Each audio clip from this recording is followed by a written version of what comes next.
Hello and hi Rophe! Today we are doing a second reading of Coteries of New York and it's gonna be a very selective one. My husband is asleep, so he might snore from time to time. I think I'll read the beginning because it's gonna be a different person, and then we're gonna read like specific clan people. If we can, we're gonna go through Hope's storyline again, but at the very end, we're gonna like let the other vampire eat her because I kind of want to see what happens. Like, does the game take the reins, or can you actually get her eaten? But anyways, this time around we're gonna go with a Toreador, so this lovely chap right here. The divas seek thrills of art, romance, and cruelty amidst stagnant undeath. A tormented artist will join their ranks tonight. And yeah, sure. We can be Lamar. Why not? If I remember, the start is the crazy dude telling you things, and obviously gonna ignore the dude telling us things here because we have already read this. If you haven't.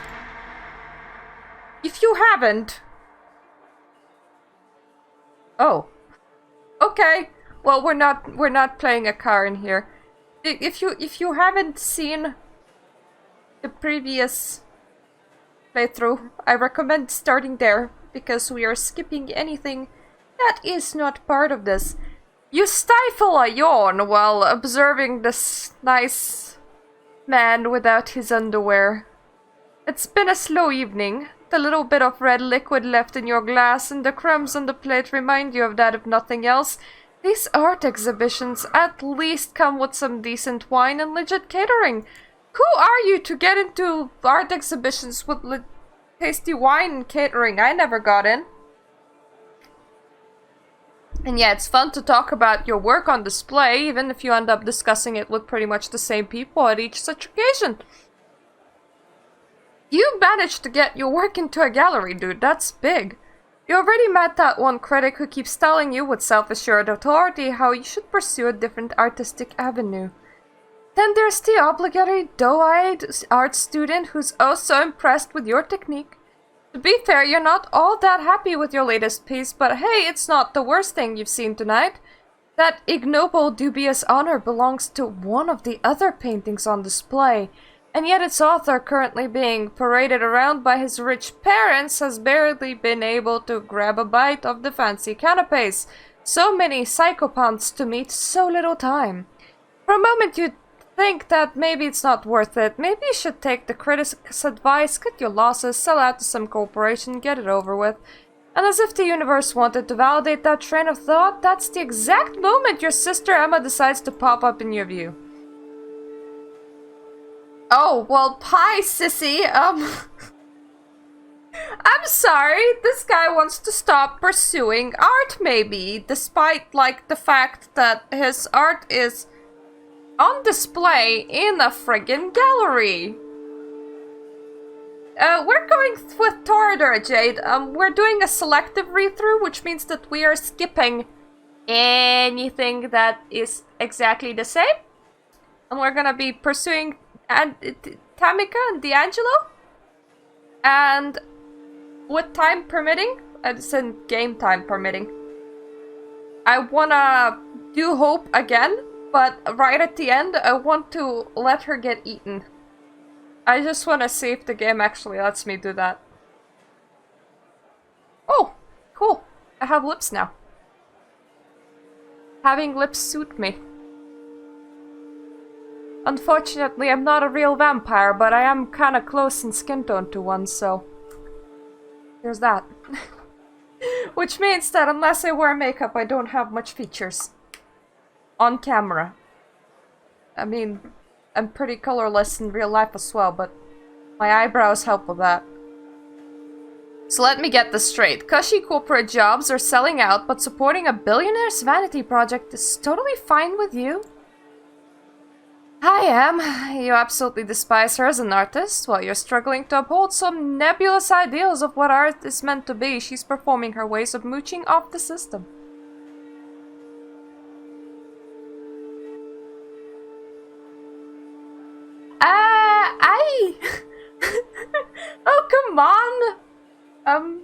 Martian vampires exist. That being said, I would make a great Malkavian. And yeah, I am planning on reading Shadows of New York after Rophe. I actually bought the remaining 2 things as well. I bought the one Werewolf the Apocalypse visual novel, and I also bought Night Road. For Night Road, though, we will need background music, and I am half considering RuneScape, despite how unfitting it is, just because they will never copyright strike you. Ever. Shamelessly preying on little-known street art and niche internet memes, she repackages them as bourgeois-friendly collages. So it's perhaps no wonder the New York Times has recently dubbed her a mind-blowing explorer of digital art's extreme possibilities. But in spite of all of that, you absolutely love her as a person, even as you welcome her by smacking the back of her head, a gesture meant to convey nothing but deep affection. Who are these people? Who's the sister and brother types that actually managed to get into, like, elite art galleries and are not struggling friggin' starving artists? Do you know how many artists in real life I know? Quite a lot. You know what they do? They sell D&D characters primarily, because this is hard. This is hard! And yet here is a guy inside a gallery going, oh, maybe art's just not for me. No, but seriously, supporting young artists is my ass. I don't know what kind of money you got for this piece, but I doubt it was even a fraction of what it's going to be worth in tax benefits. Yeah, I know, right? It's like, it's super difficult to actually, like, get proper work that's not just commission-based as an artist. And yet this guy is in a real fucking ass gallery. I don't know a single person that stood in a real fucking ass gallery. The gallery owner actually said that if he had to choose his most valuable audience, it would be the IRS, and I'm pretty sure he was only half joking. You mumble a non-answer and then segue into a different subject, trying to preemptively quell her repeated offers to get you a steady job. Of course she proves as insistent as ever. So wait, does his sister have a steady job?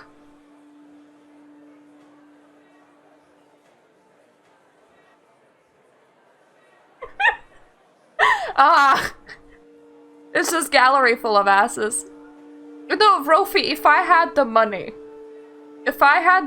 I would actually open an occult bookshop where I would effectively just order the books that I already own and put them on sale, on resale, and it would be really cool, and it would be open in the middle of the night. But my second choice would be a gallery, and a fucking ass gallery as a theme sounds rock on, but unfortunately not made out of money here, so there goes the dreamy dreams. Oh, speaking of which, my husband was painting my new place, so my room is dark and painted, and apparently the place could be about half haunted, which I'm kinda excited for, because he was like, the doors were slamming on its own, it's so totally your thing, you will love it, and I'm like, that sounds like so totally my thing, I will be so into it. You know, sometimes I just don't get you. On one hand, you wouldn't be caught dead taking money from inevitable winner of the culture wars. On the other, if someone gave you the choice to collaborate on some dumbass Oscar bait flick sponsored by Larry Ellison's bailout fund, you do that shit for free. She rolls her eyes and asks, you know what the only difference is between the art scene and the culture industry? The culture industry actually pays your bills! Yeah, kinda. Well, I mean, it's 2020, so nobody's bills are getting paid. I mean, I've seen people from the theater begging for donations online in order to keep themselves fed until theaters become a thing again. I've also seen some zoos begging for donations online to keep themselves not being closed. Yeah! Toreador playthrough! Selective! We're only doing the bits that I haven't read before, so we're gonna be skipping quite a lot of text.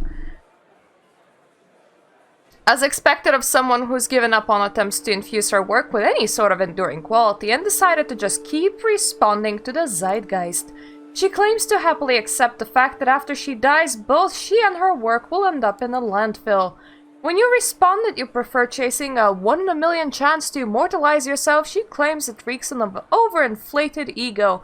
But you've been down this road too many times before and managed to accept she'll never understand what's truly important to you.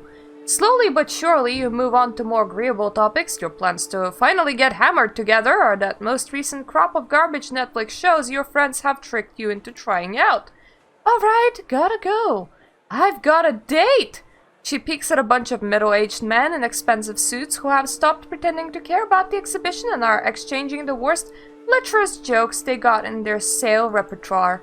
Have fun with your friends, class traitor! She gives you a hug and heads for nearby elevator. There goes the pleasant part of the evening. Still, you decide to delay the inevitable and catch quick smoke break. Truth be told, people aren't exactly lining up to chat about your work anyway.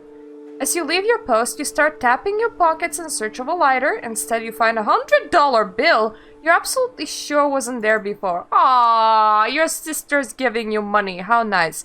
Jesus Christ, you're the worst. And the best. You can feel your cheeks turn red, but you gratefully put the money in your wallet and move outside. When you reach the balcony, you look out at New York City and light the second last cigarette left in the pack. You're alone, it's not silent, the metropolitan hum is ever present, even this high up, but it's a good deal more intimate than what's behind your back. You lean over the railing and look down, the streetlights beckon more than usual. In your mind's eye, you see yourself as your final artwork beautifully splattered all over the pavement. That went dark really fast! Also, is that like an oversized person in the distance, or is that like a weirdly shaped chimney, or what? Could be a gargoyle, I suppose. But I mean, look at it.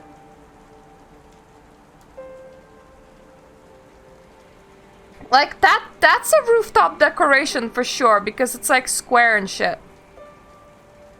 Or it could be like a building really far away, but whatever that is, I don't... It has like this funny little leg. And a tiny bit of wibble wobble and then like a shape here. That being said, this is such a beautiful scene. Such pretty artwork.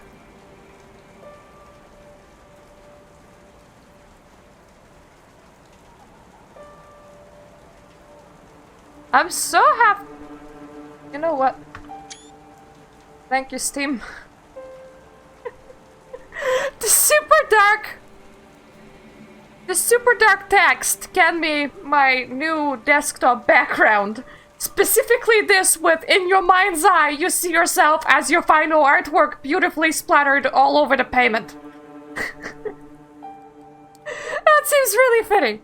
Working title, Delusion of Grandeur. The author...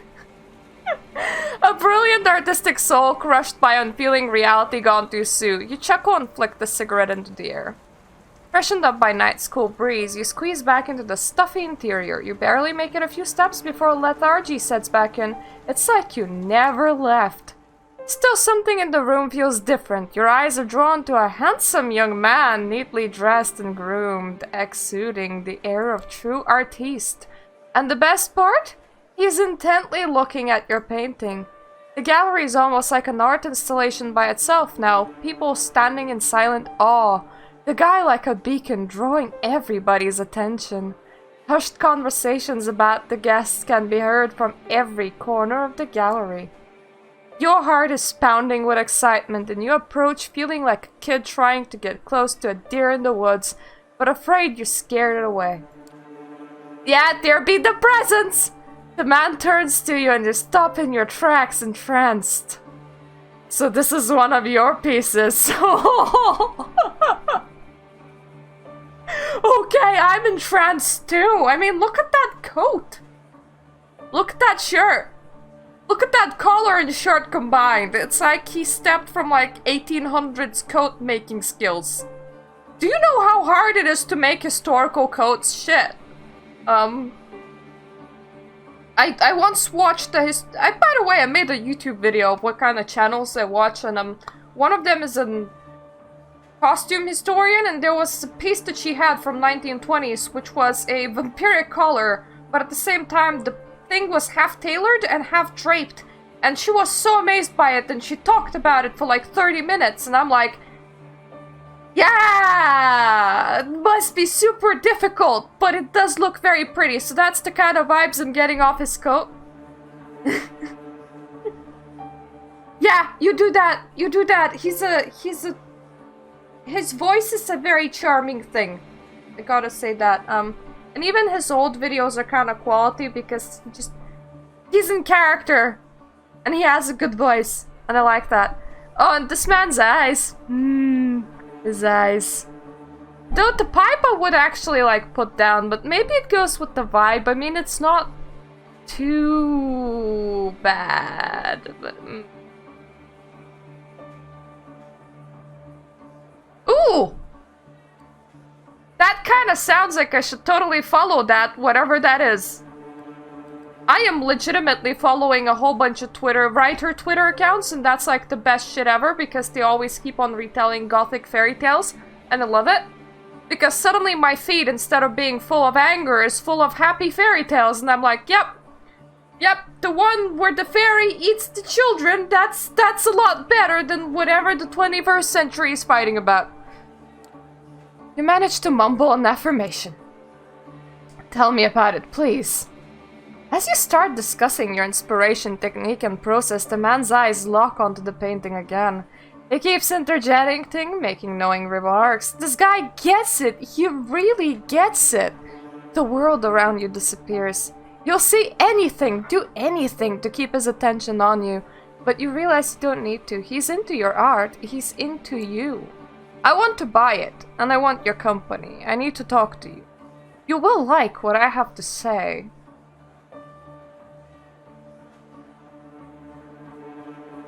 I'm getting hot for whoever this guy is. Come on. Spoken matter-of-factly, served straight up, like he knows that you won't refuse, that you can't refuse. Okay, I'll try and actually, I have a notebook right here. I have two notebooks. One is for my work, and the other is for, mostly like video descriptions and shit. It has some numerology on it, but it's mostly for my YouTube. So, yep, save that. We'll locate it after the stream, and I'm gonna give that person a follow, probably. An hour later, you find yourself at his apartment. One of many, you presume, with your self-esteem all but patched up and your head full of fine vintage. Actually, knowing where we are, does he actually, like, own this place? Or was he just one of the people given the keys to use it while the person that owns this place fucked off? You tell your host a lot. In fact, it seems like you're telling him everything. Where you came from, how you ended up in New York, how you had to take out a loan to appear at tonight's event. Oh! That's interesting. Do you have to pay for gallery space? How you took that long look down the balcony, that you thought about taking the plunge, and this time you were only half joking. To yourself, for there was only you there. You feel miserable, you start crying, he holds you in his arms, you feel calmer, the tears stop flowing. Yeah, it is the same place you met, like, Sophie and Torque, So that's the thing. Is he just allowed to use this place, or is this like his place and he was just dropping by for a bit? It's been so long since you last had someone you could not just talk to, but communicate with, be seen by. You have your sister and she kinda cares. Who knows, maybe there is hope for you yet. That feeling of bliss is the last thing you remember before passing out.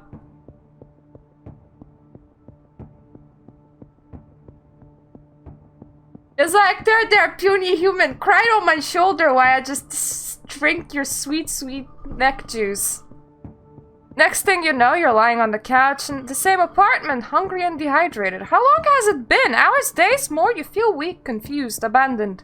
You look around in a panic. Is he still here? Thank God, yes, there he is, standing in the doorway. His voice breaks silence and fills you with hope until you realize what he's saying.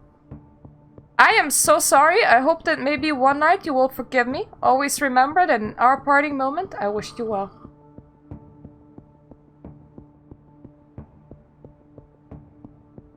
Dude.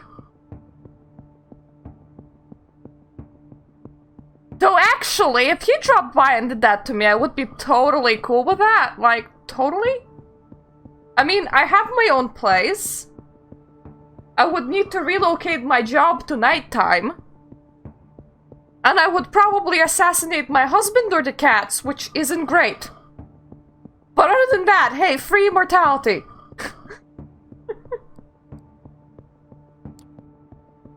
I tried to speak, ask him to stay, but no voice leaves your parched throat. You taste something on your lips. Wiped your mouth, leaves a crimson stain on your hand. It's not the wine. What the fuck? The door of the apartment closes behind him. Alone, again. Then the pain hits. It's a headache, a lurching in your stomach, a burning in your arms and legs. It's all you can focus on. A panic takes you. You fall from the sofa and hit the wine glass. It flies into the wall, shattering into bits. A mumble from the corner of the room indicates that you're not as alone as you thought. From where you're lying, you only see a feminine shape staring awake. You crawl towards the woman inch by inch. The pain turns into an urge. You need to get closer to her. You begin to see details. The long hair shrouding her face, the worn-out New York hoodie thrown over her skimpy dress. She opens her eyes, moves her locks to the side, exposes her neck. Is she doing that on purpose? A rabbit instinct takes you. In the blink of an eye, you find yourself buried in her hair, smelling her sweat mixed with a hint of cheap perfume. You bite down and drink the blood from her vein. Wait. What is happening? You break away, you look at the girl, she lets out a sigh, goes slim and unconscious again. You try to crawl back, her dress rolled up to the side, and you glance at her naked thigh. You lose control again, bite her leg, drink deep from the artery. Oof. Leg wounds. You know, hands bleed out kinda slowly. Leg wounds are actually worse. It's intoxicating. It's a bliss like you've never known before. It's beautiful. You break away again. Fall to your back. What the hell was that? Did you really drink her blood? She's not moving. Oh god, she's not moving. Check her pulse. She's cold to the touch. Nothing. No heartbeat. No sign of breathing. That's when it hits you. Your chest isn't moving either. Your heart is not beating. You're cold to the touch. Reach for your phone. It's not there. Where did you leave it? Or maybe you took it? It's impossible to say. You stumble around the apartment but find nothing you can use to call for help. You need to get out of here now. You look outside the window. You're high above the streets. There's no balcony and the building's exterior is glass almost all the way down. You never survived the jump. But maybe that's precisely why you should leave the room this way. You just killed somebody. Your life is essentially over. A sickening void is opening in your stomach, warning you that your reality is about to turn into unbearable hell. A voice in the back of your head tells you that the smartest course of action is to take the leap before it does. And the more you argue with it, the more reasonable it sounds. Oh god, do we attempt suicide as like the first thing? I'm just about ready to pick up one of the chairs and try to break the window when I hear the clicking of the keys in the lock. You freeze in place. This is bad. Your thoughts start racing desperately, but instead of a rational course of action, only visions of false hope come to your mind. What if it's him? What if he had change of heart? What if he sent somebody for me? You almost feel your heart beat again with excitement as the door almost, but not quite. Man enters, but not the one you expected. He's tall, broad-shouldered, handsome with darkish skin. His suit is stylish and immaculate. You never seen him in your life, but you immediately see past his sharp looks. You see his sharper nature. He's a predator, and if you're not careful, you might become his prey. Oh, he's here to pick me up again. Yeah, I'm just gonna go with... I think I killed her? Yes, that does seem to be the case. Well, this is unfortunately, but preferable to going insane from hunger. Quite a nice gesture, actually, if troublesome. Listen, you may perceive your current situation as something out of the ordinary, but I met hundreds of lost sheep like you, and you see they tended to fall into... Yep. Now we gotta listen to Quadir. You know...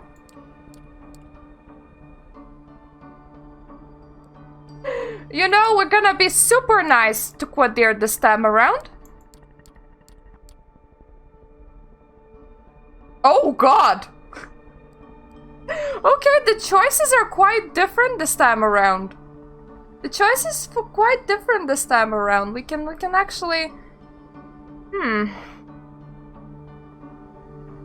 I've decided that I'm gonna be super nice to Quadir as opposed to being super not nice to Quadir. I'm gonna say, I would like to inform my sister, but I obviously don't have a phone or anything.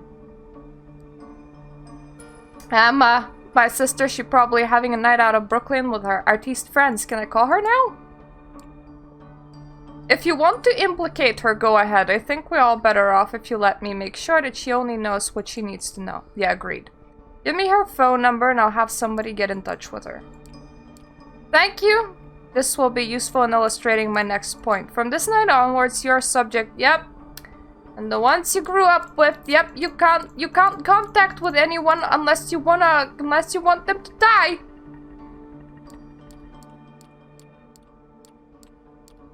And he was like, gonna kill your sister. It's past 3 AM now. The sun will come up in just a few hours. It's like 5 AM. You still have quite a bit of the night.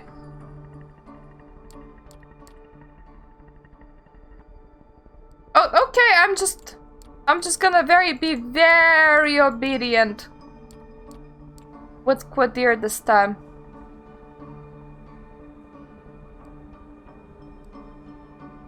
I am gonna ask, what did that man do to me?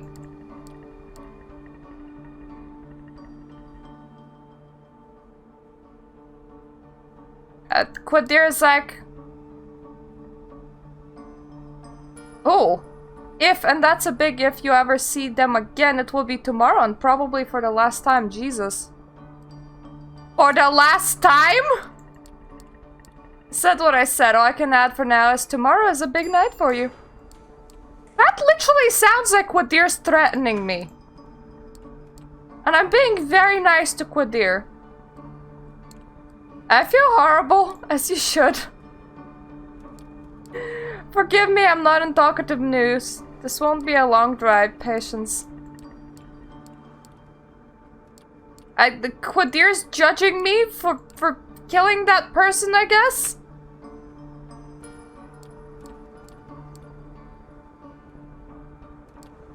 And he left. He left me inside that room. I'm gonna say mercy, please. Mercy? Mercy, no. Too late for that. Listen, normally I would lose my nerve right about now and things would get nasty, but I get it. You're scared. You don't understand what happened. Trust me, you will learn more tomorrow, but now I need you to rest, and you need to rest. Good night! And, I swear, we're as nice to Quadir as possible. We're as nice to Quadir as possible, and he's being a judgy piece of shit. Just because we ate that poor girl. That's not very nice. That's not very nice.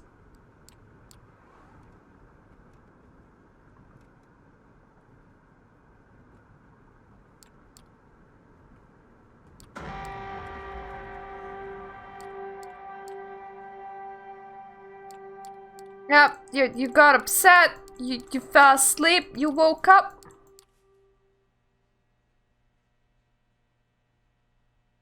Sure, we're gonna drink the blood in the thing. And, liquid tastes bland.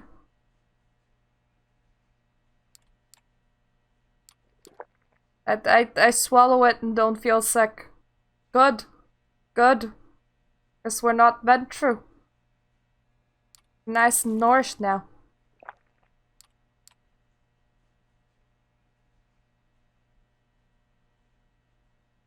Eventually you find that you emptied it entirely. All 450 millimeters of it. Even when it's blandness, you still feel like having more. You realize your body longs for that intoxication high you felt when an image of a corpse crosses your mind, causing you to wince. What have you become? Yeah, I mean... apparently a cup of drink is like 250 ml, so I still have about 150 ml of coffee left, but it's like 2 cups.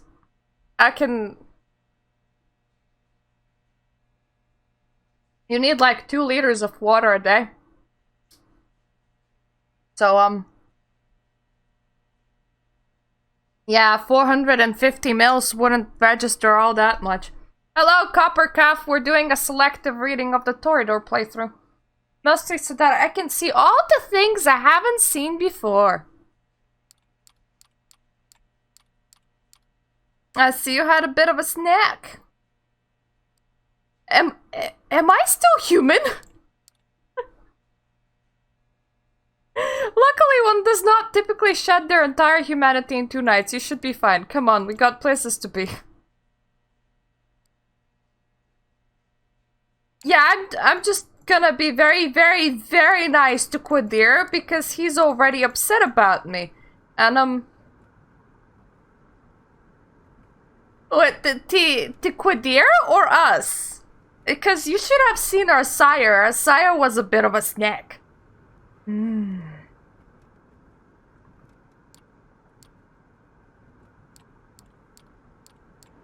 And we arrive here, and the thing is, Quadir is literally as mean to us as possible, and I have to figure out whether it's because we killed somebody or whether it's because we're a Toreador too. Wait, we have a lot of skipping to do. Quadir, huh? Being addressed by Prince of New York City, Helene Panhard, child of Michaela. Turn your eyes to her when she's speaking.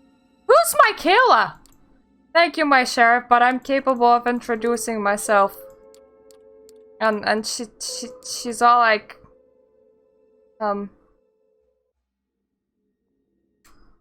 it's the same stuff, but we're nicer to Quadir this time, so I'm kind of wondering what he's gonna say about us.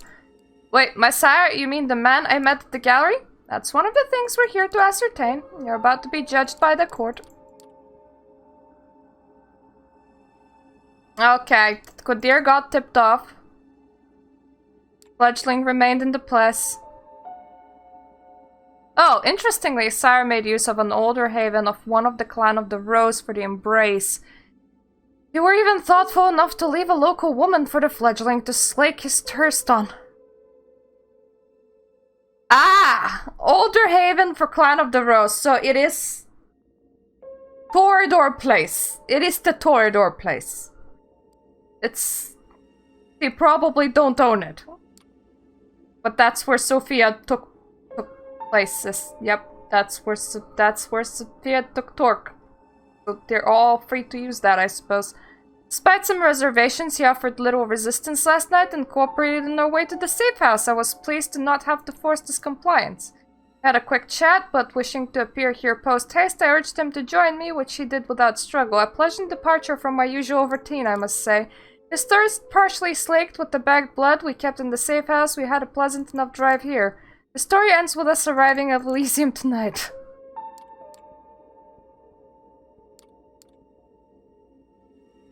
Okay, our behavior will be taken into consideration. Who was our sire? A beautiful man. He was beautiful, charismatic, charming, dark hair, a sort of artistic mess. Had an accent I couldn't recognize. He took notice of my art, bought a piece in fact. I want to meet him again. You're like, I love him! A beautiful man, beautiful!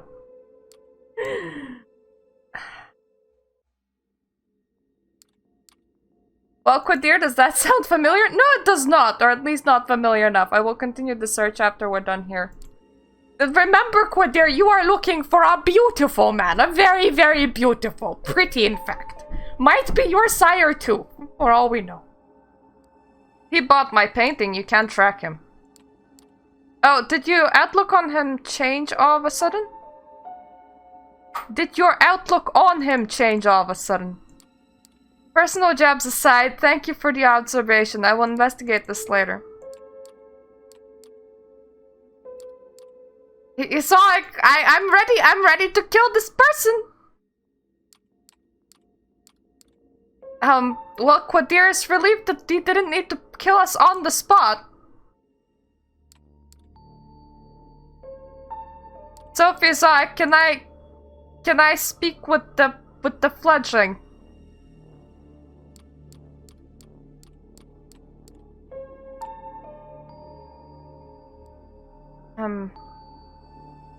Well then, fledgling, you're quite in the pickle. It seems that you and Quadir have a history. Aren't you a perceptive one? If only I could direct your focus elsewhere. What I want to tell you demands your full attention. Last night you became a vampire, Sophie tells me. Really, really late, like 2 nights later than... I mean, then true. Got told that the first by Quadir on the night. Well, considering that we're a Toreador, Quadir doesn't like us. Oh yes, I'm well aware how ridiculous that sounds.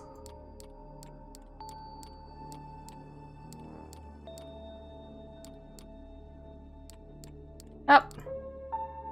It's the same thing.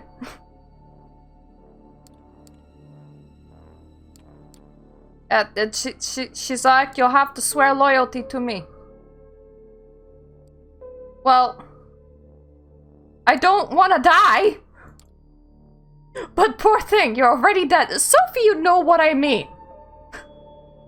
Still, it's not as bad as it might feel. I can be your guide through this new reality. You need to take the chance or perish. Okay. It's like, ask to be spared.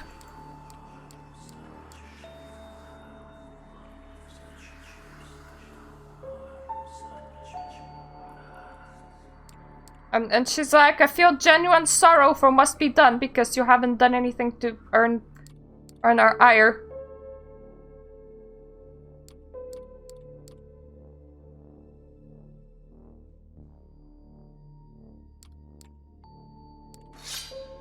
Oof.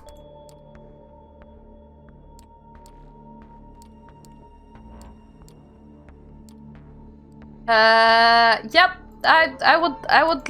I would like to not die. And Sophie's like, yep, I can definitely take you. That is me summing up the story.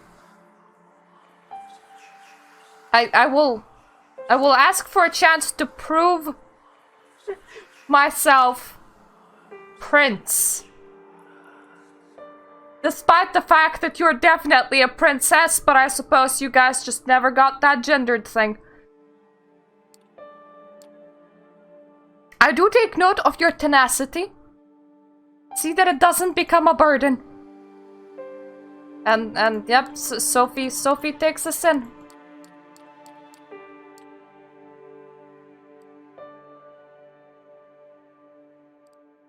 What is your name, child?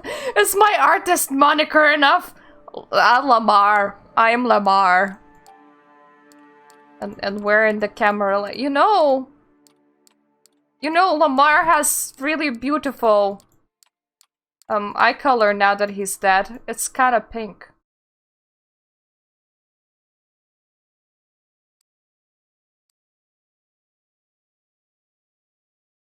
Well, the last time I asked how much do I have to drink, and the answer was enough, but like not too much, which was like the most vaguest shit ever, so... Does the taste of blood matter? Yes, I have grown somewhat choosy over the years, but it's mostly a result of growing accustomed to convenience. Of course, sustenance is most important, but finding a new exciting taste is one of the finest experiences a clan can pursue. Our kind! Our kind! She doesn't know our clan. Even though we're of the same clan.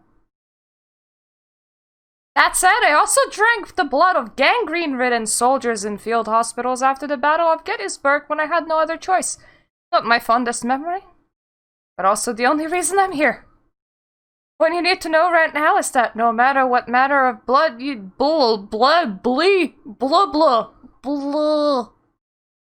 I have a feeling that somebody didn't finish the word because BL does not make sense as a bled or blood runs off the tongue easier than going BL.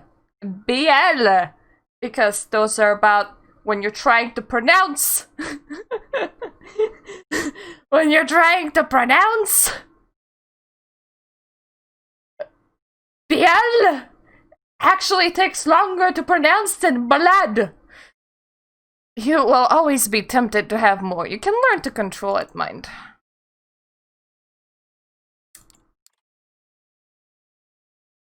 Okay, okay. She's...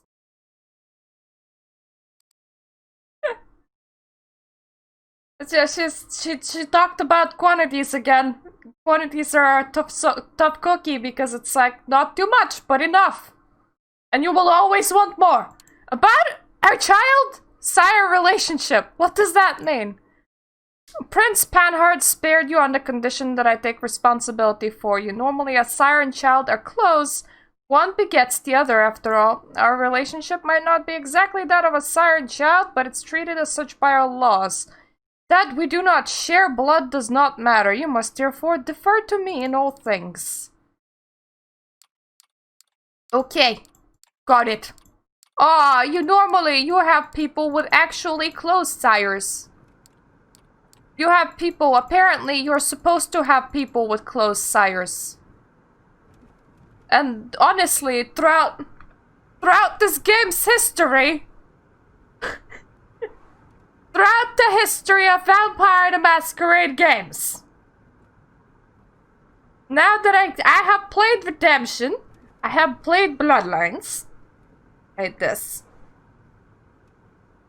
I think it's only that girl from the Anarch Bar whose sire got killed that was like, yeah, that looked like she might have had a close relationship with her sire and was upset about their death.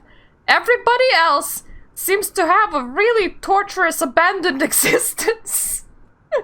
So when Sophie's like, oh, sire-child relationship is normally close, I'm like, you sure? You sure? How sure of it are you?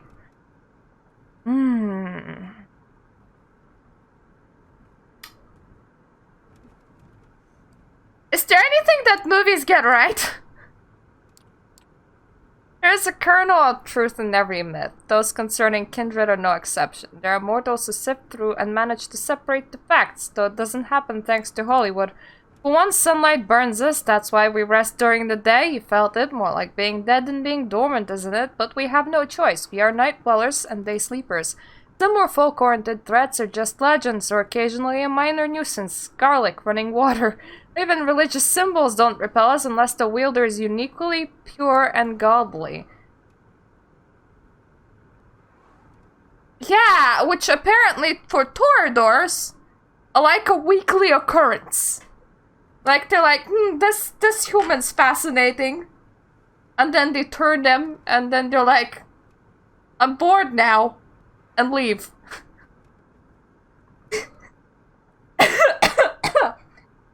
Gangrels are kind of better in the independent sense. As in, instead of being pulled into these whole stupid politics, you get complete freedom, but also the issue is that you get complete freedom. They effectively choose who to turn based on who fights them when they fight them. Ooh, raid again. Hello, Sparkle Kitty! Thank you for raiding me! Konnichiwa! We're doing a second reading of this, so we're being very selective about what we read. First reading can be seen in backlog on this channel. But yeah, with gangrels, it's like if you fight them when they bite you, as in you manage to fight to kiss. Yes. Or if they find you particularly suitable. Or if they hate you very much. They will embrace you. If they hate you very much, it's gonna be a very sad, sad night, honestly. And then they will just leave. And you will never see them ever again. And have absolutely no knowledge about what happened.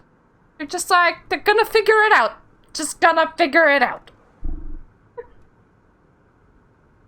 Well, Giovanni only embraced within their family. And I don't actually know what their conditions are. La Sombra try their children out? So they will run shit and ruin your life before doing that? But outside of that, not too bad.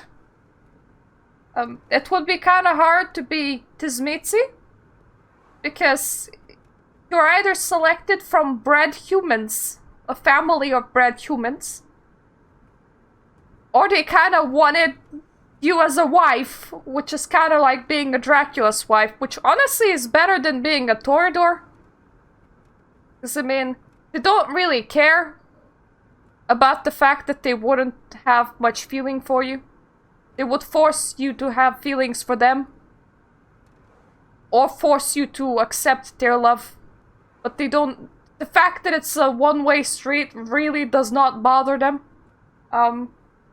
Or, if you're not from their families, they will kind of embrace you and just kind of bury you in the grave, and feel free to dig yourself back out, effectively.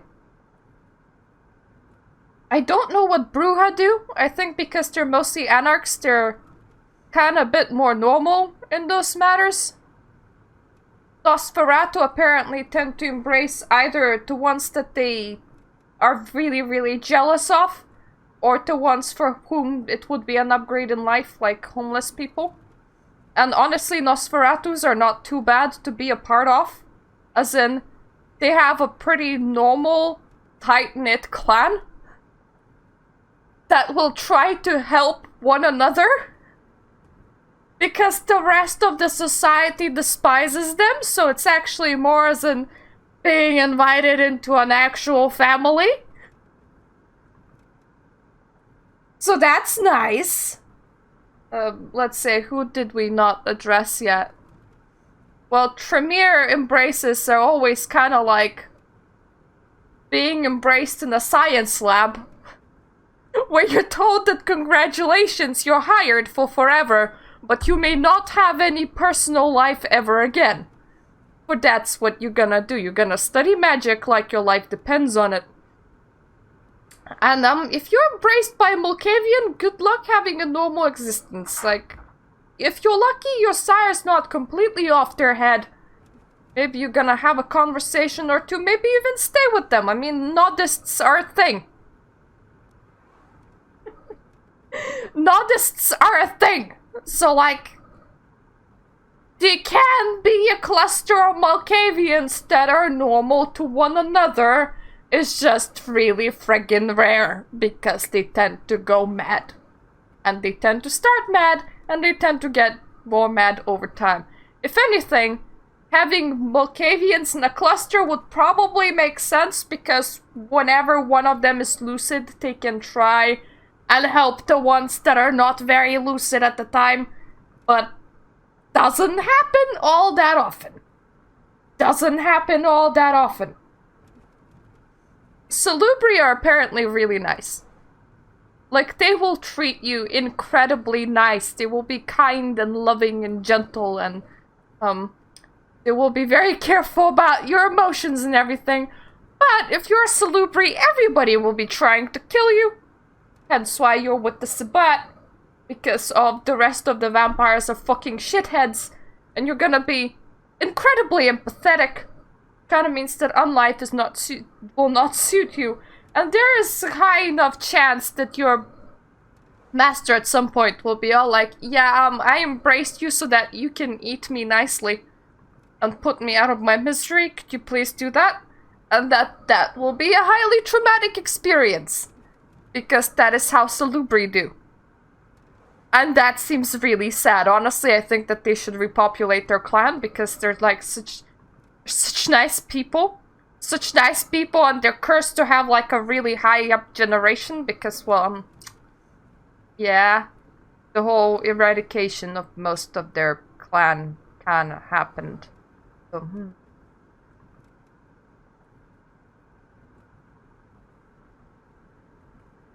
You know, out of the clans, if I had to choose, not completely gone Malkavian would probably make a good sire. I think I know what it feels like to be mad. I think all of us kind of do, at least slightly. And I could still be kind of occult obsessed Malkavian. If anything, things would make a lot more sense and a lot less sense, and I couldn't explain it properly to other people, which is completely fine because I already can't explain things properly to other people, so fine by me. And you get to live this very weird existence. Gangrels are fine, provided that you can figure your way out, that you're undead, like the first night, instead of like going off rampaging the city and breaching the masquerade. Yeah, I know! Just explain that one of the voices. Gangrels don't have to be. Do you think Beckett smells? Anybody sniffed Beckett recently? I mean, you can live in caves as being a gangrel is a bit like being a druid. Sure, you can be sophisticated city druid, but you can also have not showered for 5 weeks, have rolled yourself in mud and lived in some cave over somewhere, telling everybody about the importance of bees whenever they walk past. And if they don't really understand the importance of bees, you can be like, look at my cloud of blood-bonded bees. Bees, go get him. Which makes gangrels really, really friggin' awesome. Old Clan Dizmiti would probably be quite the experience. I mean, you kinda lose. Yeah, I know, right? I've seen people play gangrels with like blood-bonded pack of rats and stuff. It's like, I wouldn't blood bond a pack of rats. I would literally blood bond a cloud of bees, just so that I can yell bees at people when I send that cloud of bees after them. That sounds freaking amazing. That sounds like the greatest idea I've ever had. Old Clan Dizmiti, if somehow one of them actually liked you, would be probably a pretty chill existence. Sure, you would be forced to have feelings for somebody, but they wouldn't, like, vicissitude you. They wouldn't be playing around with your bones because they're like, no, that's not what we do. They don't kind of do embraces anymore, for the most part, either. But also, they kind of, like, hold Eastern European regions and nothing changes. Like, they don't engage in fights, they don't engage in wars, they're just there. They're chilling.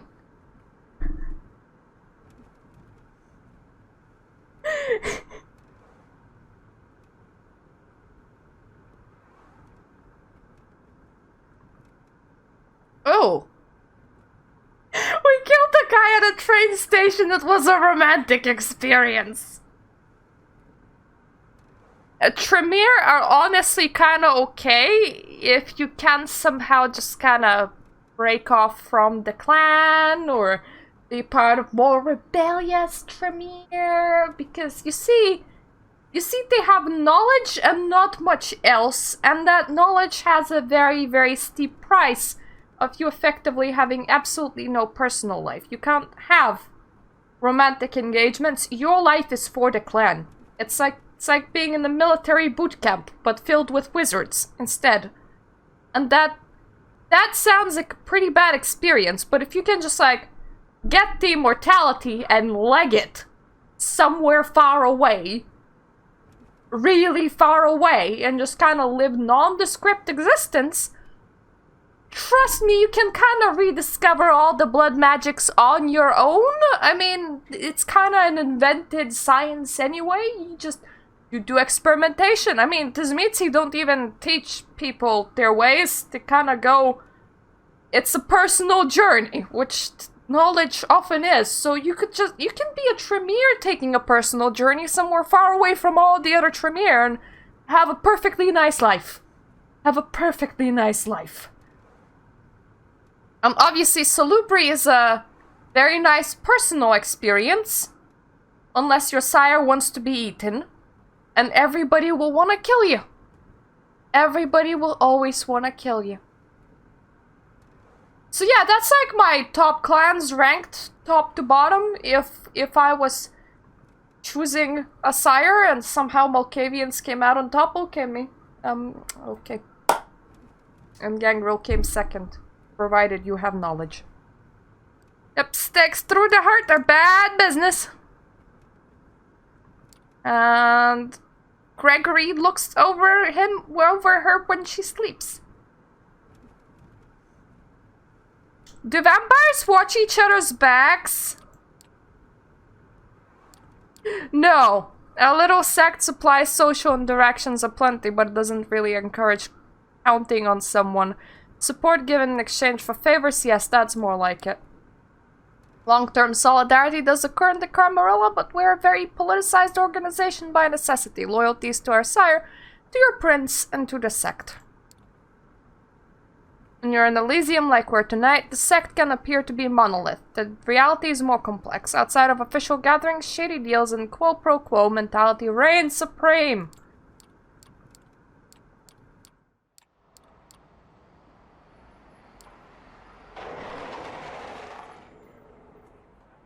Would you like to see your lodgings? What if I want to sleep in my home?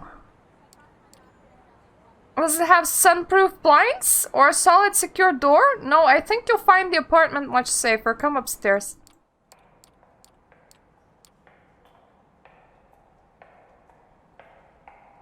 Not bad! Could use some redecorating. Switch a picture or two, maybe paint the walls a different color. I'm sure you would, but I would appreciate that you could hold back the need to redecorate, or at least consult me before you do. The time for solo acts will come later. Right now, what we need is collaborations. She's like, don't touch my shit. And I'm like, paintbrush! Paintbrush! Okay.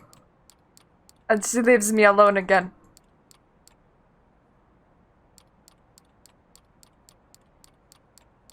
And it's the same stuff all over again. We have to not ignore the hunger. Which we were not ignoring because, well, we ate. We ate from Quadir's blood bag, which was not too bad. Quadir really didn't like us. And we wake up just like the Ventru woke up in the exact same way.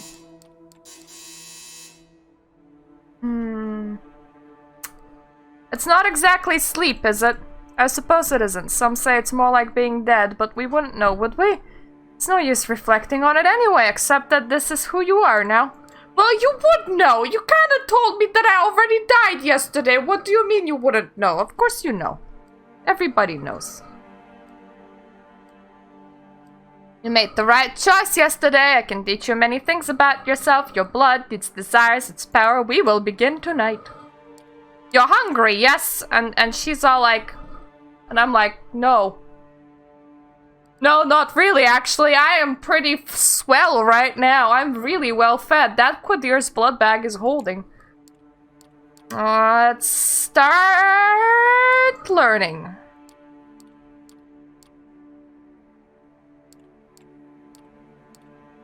And Masquerade isn't important.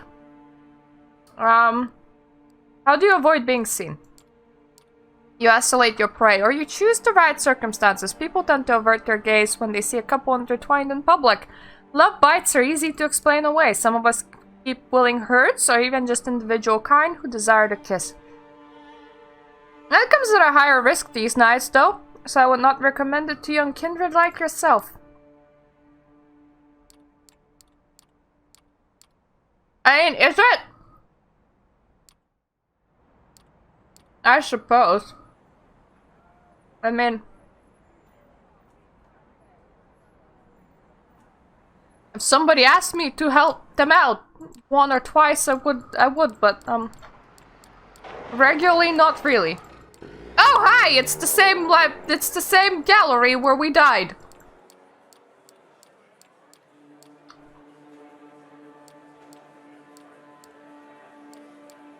And we're introduced to Julie again.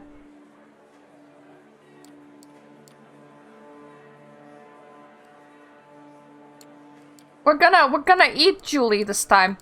I'm gonna drink from Julie and hope that it goes well. Because like last time we didn't like her taste.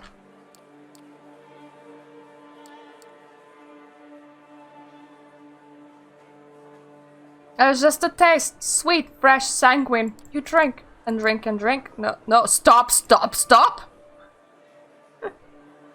You tear away from the girl harder than you wanted. Still, the bite leaves just tiny punctures. Almost as if by instinct, you lick them clean and 2 holes become concealed just like that. Julie is now leaning on the wall, pale, wobbly on her feet, but happy. She lets out a dreamy sigh, opens her eyes. A few tears fall onto her shirt. Tears of joy. Thank you. Please, can you walk me downstairs? Please, my dad, he doesn't know. Thinks it's a condition. Miss Langley told him so. A condition that always gets worse when I get around Miss Langley. Would be friggin' suspicious. If I was her dad. Oof. Oof. Okay. She's not our type, apparently. Our sire was super our type, though.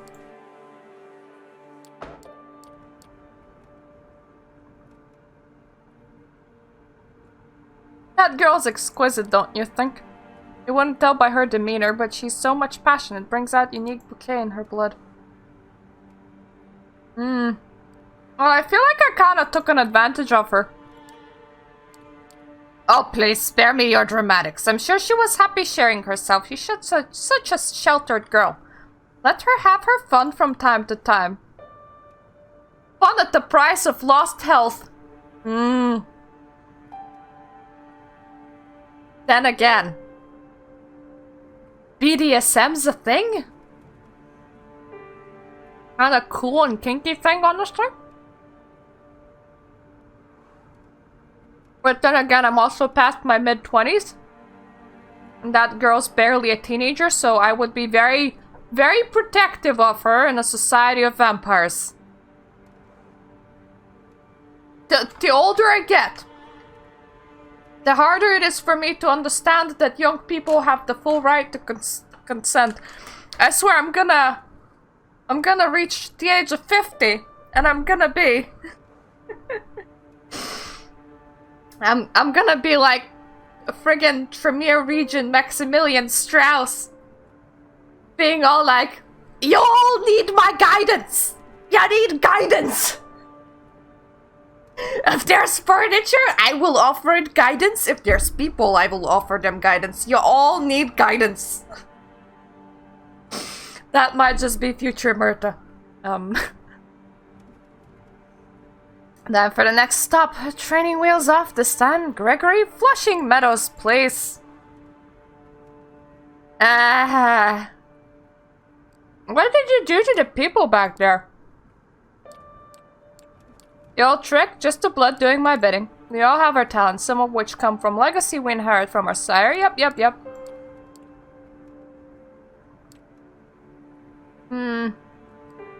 How do I use my powers?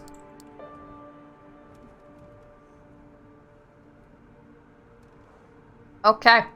We can do things almost passively.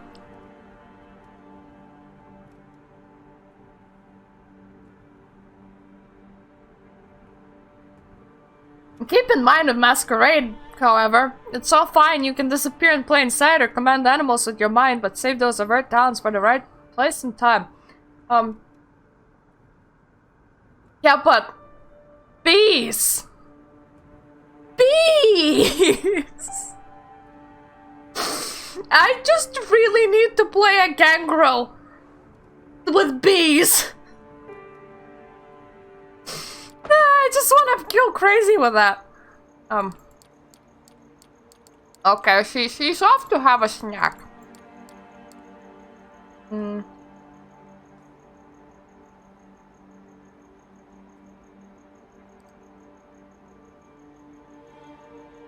I'm not gonna feed.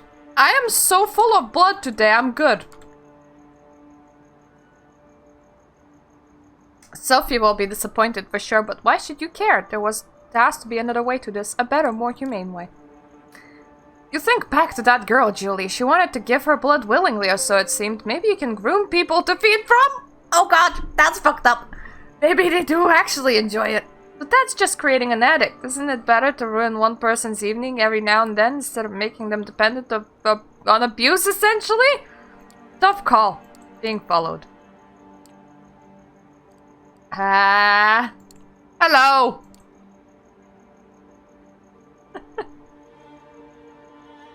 I'm gonna try and scare a pursuer.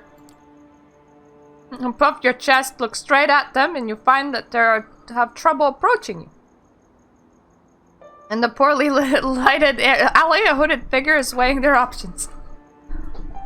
Even though you definitely feel something change in your aura. Dread. Even though this is the most intimidating you have ever felt, the figure forces itself to walk towards you. Okay, we apparently barged in this turf again. Didn't mean to trespass. I'm gone. Too late for that, friendo. You want to leave here in one piece, you talk. Candidly. I know who you are, so you can shove that masquerade misdirection up your ass. I can tell from your... eyes? Yeah, that's what those organs are called, eyes. That I love beer cap looks so shit on him. Considering that I'm a Toreador, can I insult his appearance, please? Also the Nike...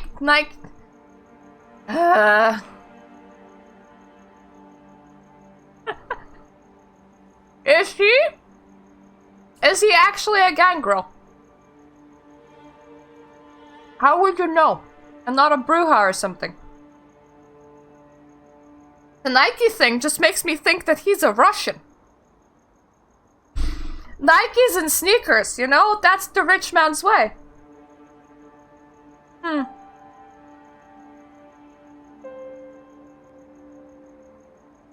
Yeah.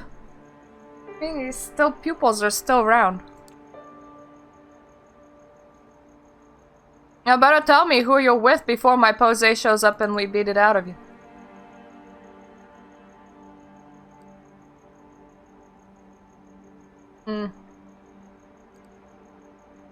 I'm with the Camarilla. Okay, we still have the whites of the eyes and he seems to not.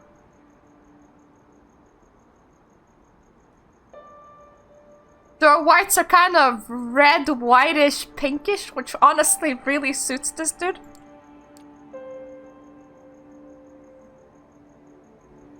He bears his fangs. You with the ivory tower cunts, huh? Well, well, well, tonight's my lucky night. I'ma fuck you up and bring you to Callahan. We'll have some fun breaking your shins, and maybe by the end of it, I'll get to have a nice long sip. Wonder what you taste like, lick. True. True. I mean, ours are kind of reflecty, too. Now, I have so many questions. He's an anarch. But he's acting so much like the friggin' Sabat. It's all like, I'ma eat you. I'ma break you, then I'ma eat you. You sure you're an anarch? Oh. I like this option. Run back to Sophie fast.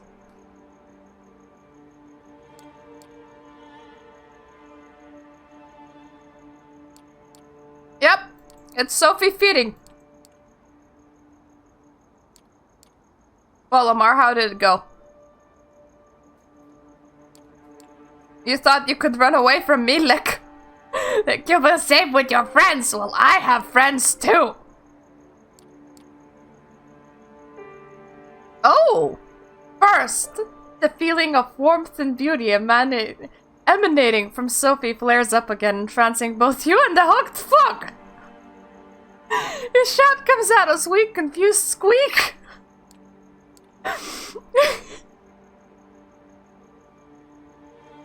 Okay, he's a gangrel.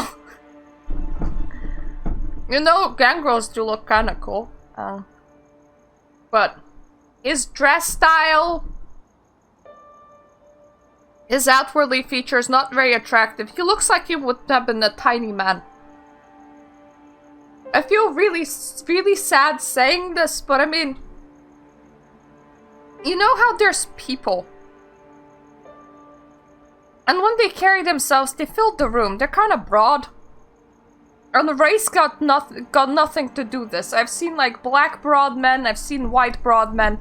I've seen Asian broad men, but they're kind of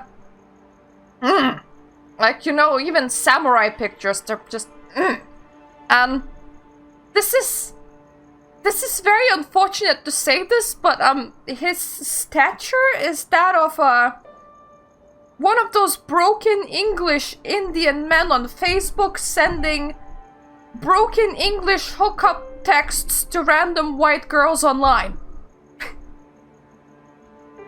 The ones that are like tiny with like milk mustache. And they will send you a message like, see titty? And you're like, no see titty. That's the way his physical appearance makes him look. And the fact that he chose to wear Nike sportswear with a cap saying I love beer is just really not helping me. Gregory staked him. I see you made a friend, Lamar. Curious choice of company, I would say. Who is he? You mentioned a Caligan?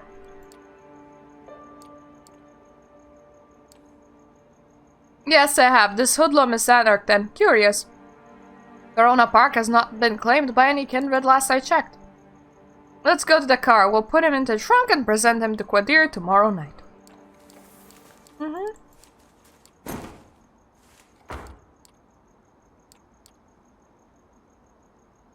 And she's like, I expect you to accompany me.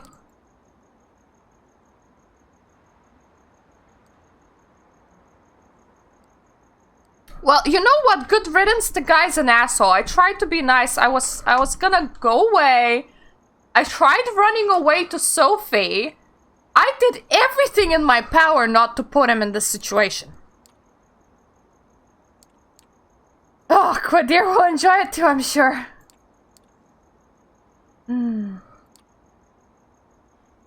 Yep, I'm getting the hang of hunting. I'll cope. And she didn't question me further, which is great because I didn't feed. But I mean, I ate quite a lot of that other girl. I think I'm fine. I don't think I need to feed twice in the same day. That's just weird, bro.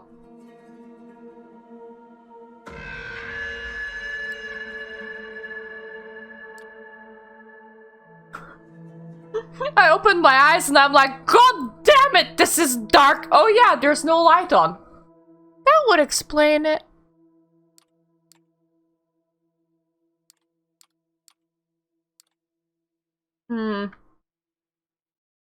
Well, sorry to have kept you waiting, Sophie. To be fair, I haven't been here long. I was enjoying reminiscing about the time when I called this my haven. The decor was much different, of course.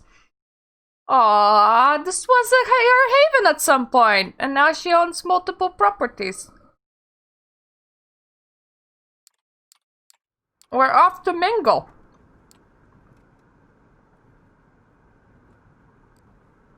Who should I talk to?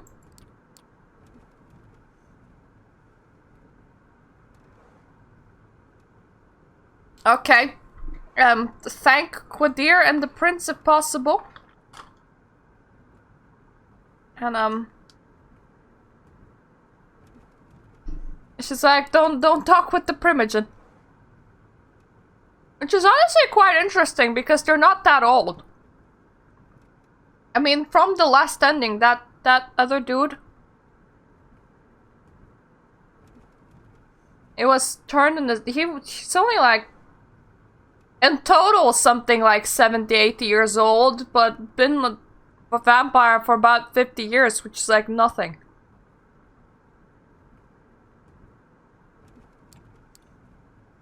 And she's like, keep it cool. Don't do anything stupid.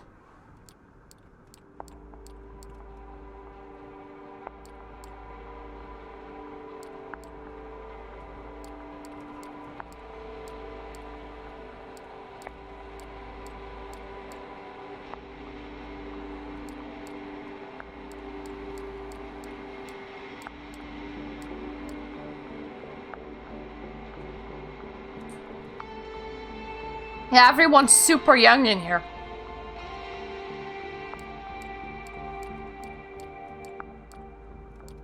Okay.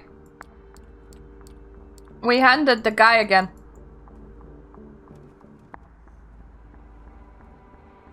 Aren't you in an art gallery?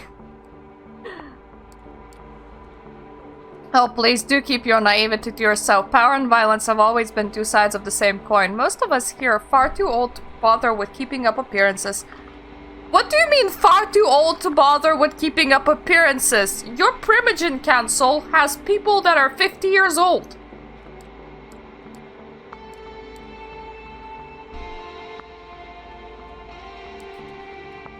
We drinking tasty, tasty blood again?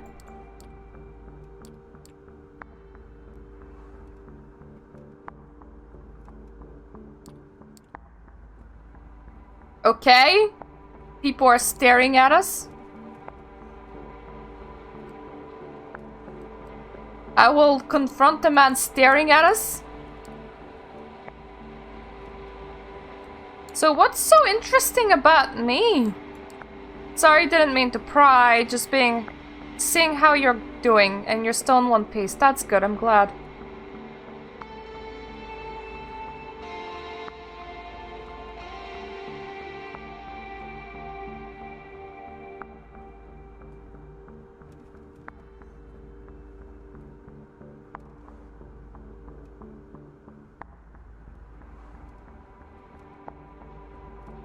Oh. So effectively, New York's just really, really young town. I mean, Thomas would have been a vampire for 30 years at that point. I'm gonna assume that Robert Larson is the Malkavian Primogen. Because he's like shy and recluse, but I never gotten to engage with this guy whatsoever. And outside of the fact that everybody from Malkavian carries the hint of madness to them, it's probably the most decent person in the court, outside of Quadir, who has a really big emo streak. Name's Larson, or you can call me Robert, either's fine. So, who are you? You mean like generally a vampire? Same as you, though I might not look like it. I'm one of Prince Spanhard's Primogen. Here on business in case the prince requires my insight. Usually it's so she can hear me out before ignoring me. And he's the diverging opinion. What was your reasoning? My reasoning, just common sense, that you shouldn't be blamed for being assaulted and essentially murdered to boot. As Couture loves to say, the traditions are clear. Stay away from me.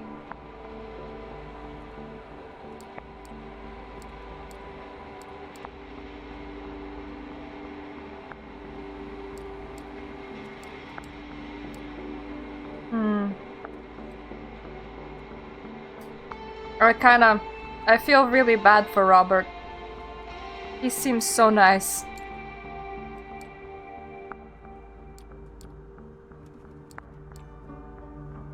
Yes, Lamar, what is it? I wanted to give you my thanks for sparing. How thoughtful of you. I didn't do it from the kindness of my unbeating heart. You're an asset to Miss Langley, to the Camerla, and to me. I believe I made the right decision.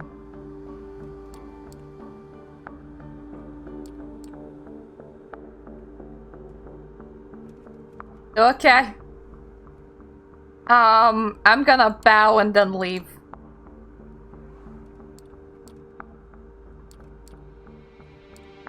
And Quadir comes out with Howard. And that's the Anarch Coterie. Coterie, yes. The Anarch Coterie. Ooh! Ooh! We can be fast and grab Howard! We should always be fast and grab Howard.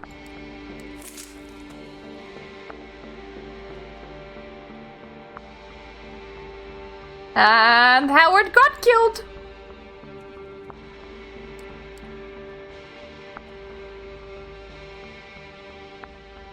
And then she's like, your eagerness is noted. Your eagerness is noted. And everybody gets to say goodnight. I am gonna talk with Robert Larson again.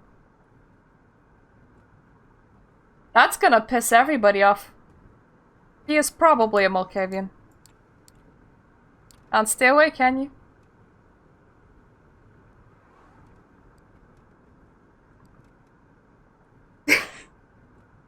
So what are your plans for tonight, buddy?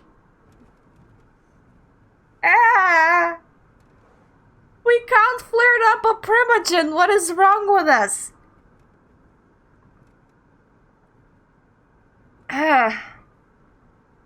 Then again, I suppose, once again, they're all like super young. They're all like super young. So we could technically flirt up a primogen.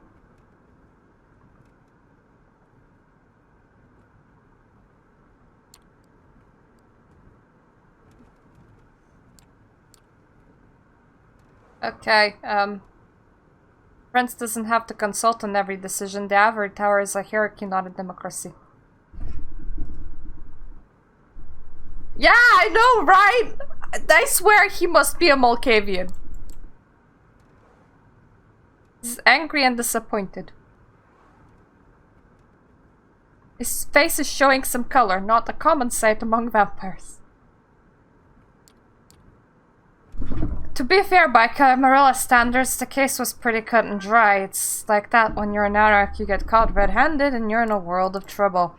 Don't take this the wrong way, but I'm kind of disappointed with you. You can keep your reasoning to yourself, but I gotta say, jumping at the opportunity to hurt that guy was kinda cold.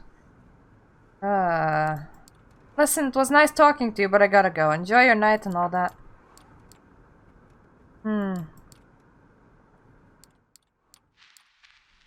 Okay! Gotta talk with Sophie now.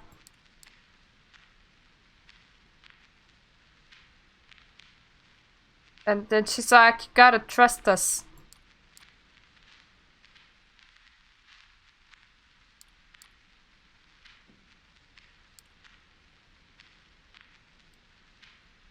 Okay, why not discuss stuff with me right now?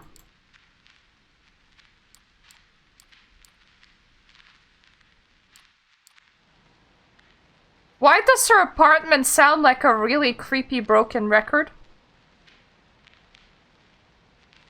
It's like, you know, one of them turny recordy things, that you put down.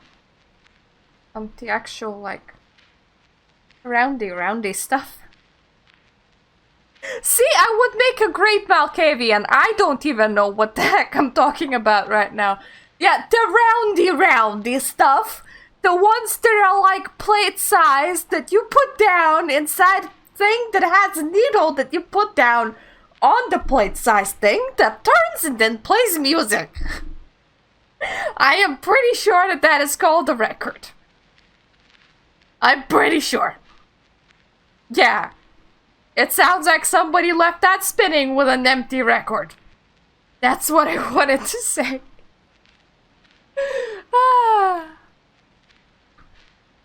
Okay.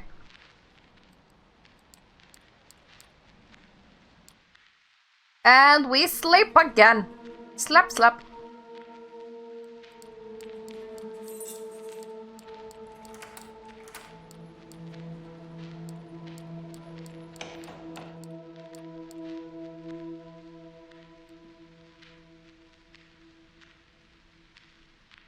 She literally looks like she has cried, but she can't because her eyes would be full of blood. Everything all right? Yes, it is. How kind of you to ask. What do you think when you look at the city? Something feels different. Yes, you know what Sophie means. The way she gazed out the window and saw the truth beyond. You do the same. The view is fascinating, each detail absorbing, every angle a new experience, the familiar made sublime. When you turn to Sophie again, she smiles at you knowingly. Ah, so you understand. I had my doubts, but perhaps we are shared lineage after all. You see, the blood that flows within me is that of Clan Toreador. There are 13 such bloodlines among us kinnet, though that number has been contested in the past, and these nights and seas that nothing is certain anymore. Yes.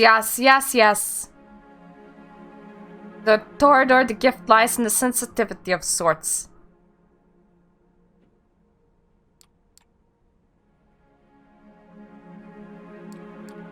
But dear is Toreador as well.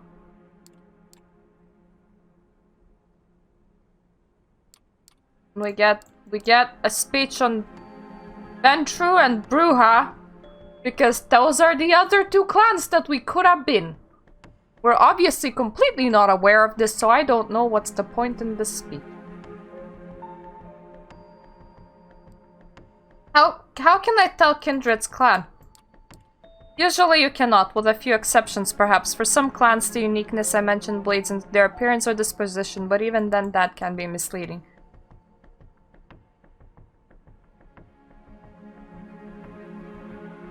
Okay, we want to understand people's wants, needs, and weaknesses.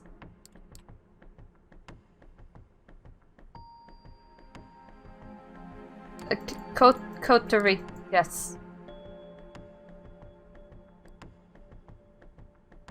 What if I want to go alone, though? Well, if you find the company of others disagreeable, I certainly don't intend to force it on you. I'm sure you'll find other ways to burn the nights away. But if you ever find yourself in need of assistance, knowledge, or just someone to talk to, it might be painful to realize there's nobody out there for you. If you get yourself in a tight spot, I will not always be available or willing to lend a hand. I don't want to help you. Suit yourself, so I would suggest taking this recommendation seriously.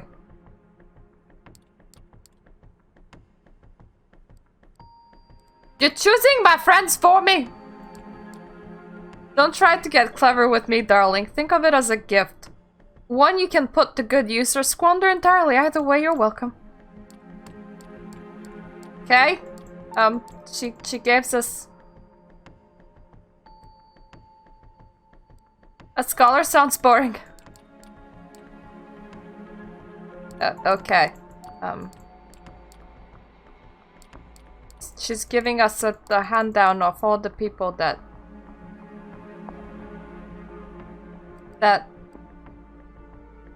she knows that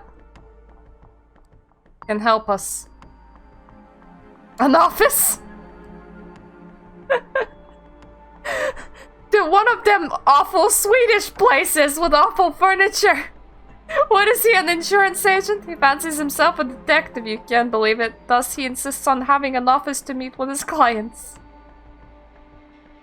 Indulge his little charade. The man has a job. Like, he has a full-on job and we're just making fun out of it. Well, Sophie is. What does Sophie do that she has money?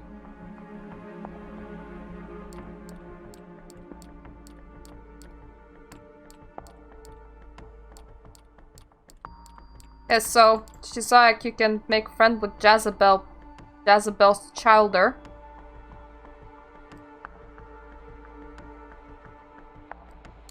Should I contact non-Camarilla clans?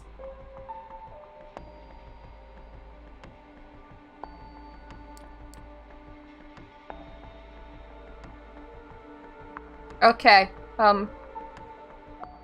these Skangro are still considered Camarilla, though not the entire clan. And then we have Hope. Where did you learn about Hope?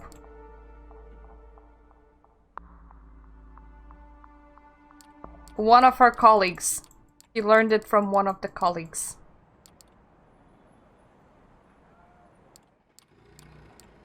And she's like, stay safe!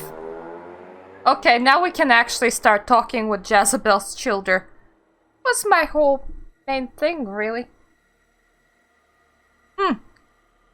Even when skipping a lot, that introduction still took a while. We're probably going about twice as fast as we did the first time around. You make your way through the Grand Army Plaza, passing the soldiers and sailors' memorial arc. You can't help but feel a tinge of nostalgia as you picture the place as you've seen it countless times in broad daylight, teeming with life. You quickly get it over it and pass through the northwest gate into Prospect Park. The park is its usual maze of unkempt foliage and dimly lit alleys. Silence hangs in the air as it would be at this time of night, and there doesn't appear to be any sign of kindred presence. You start to suspect Langley's sources fed her a bunch of bullshit, but you're not willing to give up just yet. You take a deep breath, your nostrils fill with the scent of dead leaves and something else. Faint whiff of copper. It's subtle for a human to notice, but your newfound kindred intuition tells you that you're in the right spot. Yeah, these are Tamika's hunting grounds, alright. It's more than a hunch, you can feel it in your veins. Now it's only a matter of finding her, unless of course she finds you first. As you ponder your options, you hear footsteps coming behind a line of trees. Quick but evenly paced, most likely a late-night jogger. No vampire would take kindly to you feeding in their domain, but then again, perhaps you could kill two birds with one stone. Nope! We're still fine. We're actually really goddamn fine. All of our screen is nice and not red, which means that we have been fed. We're not feeding on Tamika's territory right now.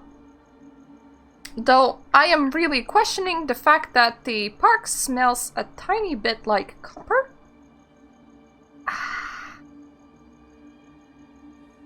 I have to ask. Hey, messy eaters. They spill some. Because that's the only reason why we should ever be smelling blood. As if they're not very good with their... Unless, of course, somebody's just kinda feeding around me right now. That would explain the smell. Where are you, Tamika? The world opens up around you like a blood-scented flower. A myriad of smells and sounds pound your senses like a battering ram. Ugh. What's up with me reading this all sexily now? You focus, trying to drown out the noise and isolate any trace of your query. And there it is! A rustling of leaves no further than 100 yards to the south. Too big for an animal, too quiet and meticulous for a human. You follow the sound, careful not to make a spectacle of yourself. Even at this heightened state, tracking one of the outcasts seems like a tricky matter. From what you can tell about them, the hunger is never more than a few steps from becoming the hunted. The hunter! Hunter! Not hunger! We're not hunting the hunger! All of a sudden, the rustling stops. The world goes eerily silent. By the time you realize something is wrong, it's already too late. Hunter! Hunted. In a split second, the air by the side of your head swirls like a vortex. Driven by sheer instinct, you lean back. Just a 5-finger-shaped razors cut through the darkness, missing your face by an inch. A clawed shadow jumps back a few paces, preparing to correct its mistake. You catch a glimpse of the assailant. Looks pretty animalistic, alright, but he's not the one you're looking for. For starters, it's a he. So as he's about to lunge at you, a snarl resounds from the bushes nearby, stopping your foe in the tracks. Out of the shadows emerges a young woman, baring her teeth even so slightly. She walks over calmly, her eyes fixed on your assailant. Her presence is enough to make him reconsider attacking you, but not to withdraw completely. He glances over to her, puffing up his chest. Stay out of it, Tam. I smelled him first. Ah. This guy is like a full-on gangrel. I mean, he's a full-on druid. I mean, look at him. I am gonna assume that he has to be wearing like a white tank top, and I gotta assume that this has to be a scarf. Because otherwise, this guy literally skinned something and is wearing the skin. I do like the tree tattoo, though. You shouldn't have come here, pretty boy. I'm gonna fuck you up so bad you'll be wearing your tongue as a fucking necktie.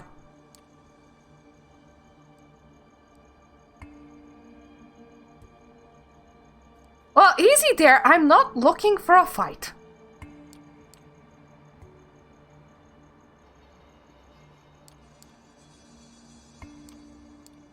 Figures! You got that look about you. All style, no substance. Didn't even have to smell you. I know a sissy when I see one.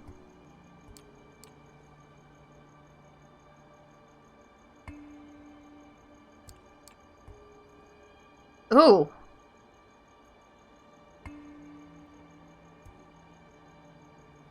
She puts her hand on the side of the assailant's head, caressing his hair and tugging at his ear, as if she was scolding a puppy. She leans over and speaks in a voice that's firm yet oddly affectionate. It's okay, Raoul. I'll handle it from here. The male gangrel looks at her with a mix of timidity and resentment. Then he turns back towards you. Fine. They're not worth the effort anyway. Having said his piece, Raoul retreats into the shadows, although if you were to guess, he'll likely to stay within earshot.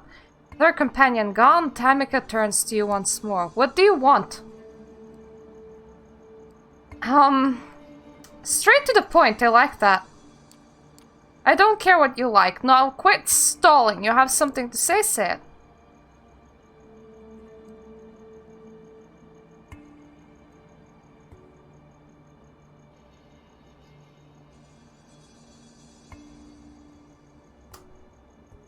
I'm looking for partners.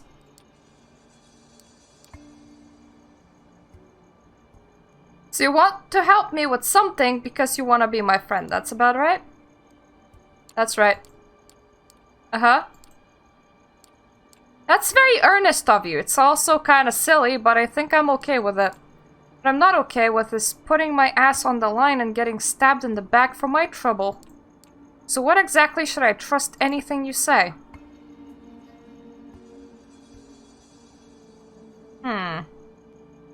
You know, you can tell that she's a gangrel from the way that she dresses. Because once again, she looks like some sort of African shaman. Just kinda... If they look like they're shaman or druid or wearing leaves or coming over with bees, then you're probably gangrel. Probably. But... her eyes are pretty normal. I don't expect you to. Not yet anyway. Good, because my trust is earned, not given. Then let me earn it. A few nights of your time, that's all I ask. Just so that we're clear, I don't trust you, I have no reason to. Frankly, you sound more lost than I am. Well, I died like 2 nights ago, so yep.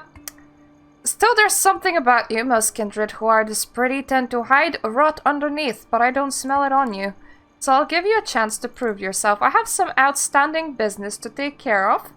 I'll let you know once that's done. Meet me here and we'll see what you really are made of. Okay! Well, we're meeting Tamika tomorrow.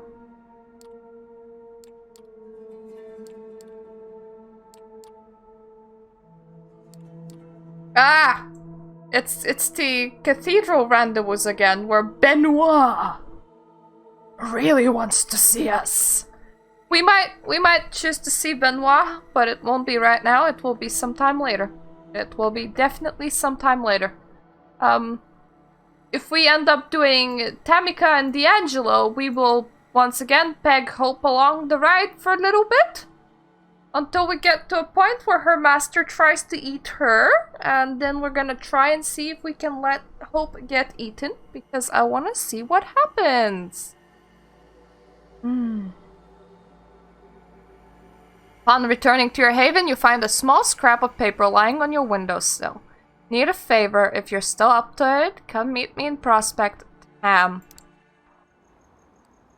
Okay, I am definitely back in Prospect Park. No sign of Tamika, you begin to worry that something might have happened to her. Suddenly you hear rustling coming from the nearby bushes, and it's not the stray cat kind of rustling either. Whoever's hiding in those bushes better be ready to get their ass whooped. Raoul walks out, desperately trying to look confident. Poor Raoul. Who said I was hiding? Listen, I want to have a word before Tam gets here. She seems to like you for whatever strange reason, but the way I see it, you're a nuisance at best. At worst, you're a threat. You don't like me. I get it. Forgive me if I don't lose sleep over it. You should be. Because when I don't like somebody, I do something about it, and it's usually not pleasant. Tamika's my sister in every sense of the word that counts. Anything happens to her, I find even remotely your fault, I'm coming after her. Is that clear? I am not your enemy or Tamika's. I don't think you understand. I don't give a fuck about who you think you are. What I'm saying is, if anything happens to Tamika, I'm holding you accountable. Yep.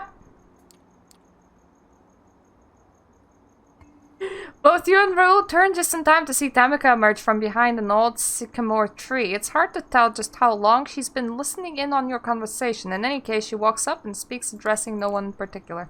Did I miss anything?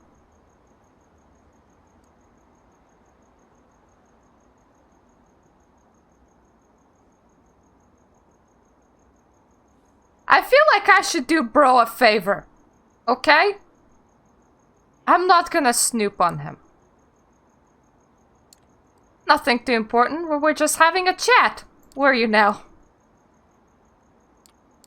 What about? Nothing. You know where to look for me, Tam. Sure do. I have a favor to ask. Oh, what is it? I have an errand to run. I was hoping you would come with me. There's a place east of here. It's a short walk. We should be back in about 2, maybe 3 hours. Wait, we're walking. As in on foot, in New York City. I don't like cars, alright? They remind me of old times before I became this. It can be distracting. So, can we go? You know, I kinda don't like cars in general, so I would be like really down for that vibe.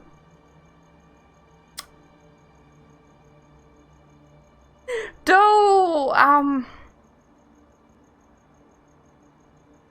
you get turned in a car or something. Because otherwise that would be like the weirdest dislike ever.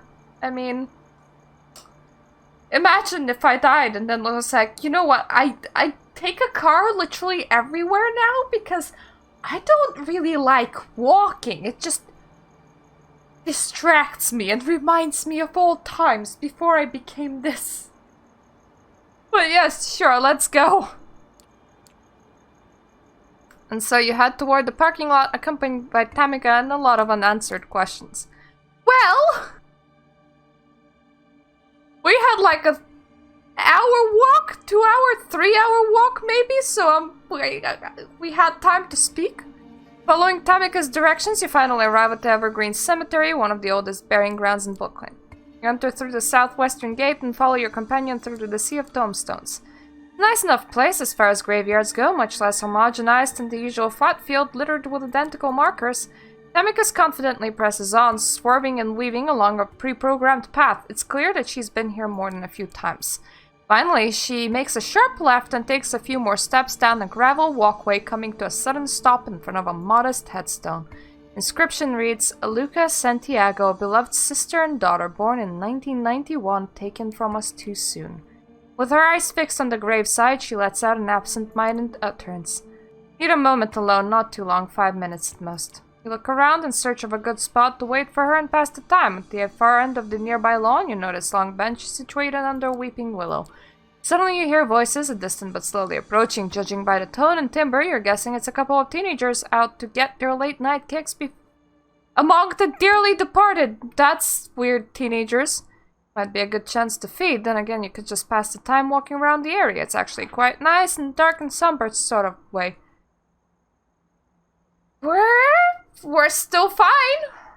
We are still fine. We don't need to feed. We don't ever need to feed. We're really weird Toreador. Our blood's really holding. Well, let's just take a walk. Yeah, like I said, 5 minutes. Spend a few minutes walking around, taking in the sights and reading the various inscriptions on some of the older headstones. Finally, you get back to the tree and find Tamika sitting on the bench. Without a word, you sit next to her. So you look over to her, doing your best not to stare. She looks down, crossing her arms and putting her hands on her shoulders. An instant, the ferocious savage disappears, replaced by a vulnerable young woman. I think I'm done.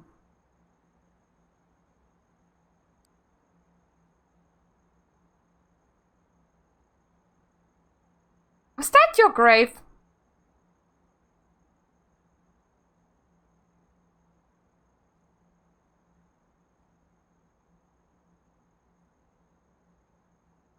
Or was that the grave of your child? Like, not childer? Okay, so whoever's writing their own vampire stories, please don't use the word child ever again. Because, not that I have anything against the word child, it's just a child D and childy with an E are words that, that E is very silent, so it just kind of flies away, and that way it's very, very, very, very hard to figure out the fuck kind of word you're using.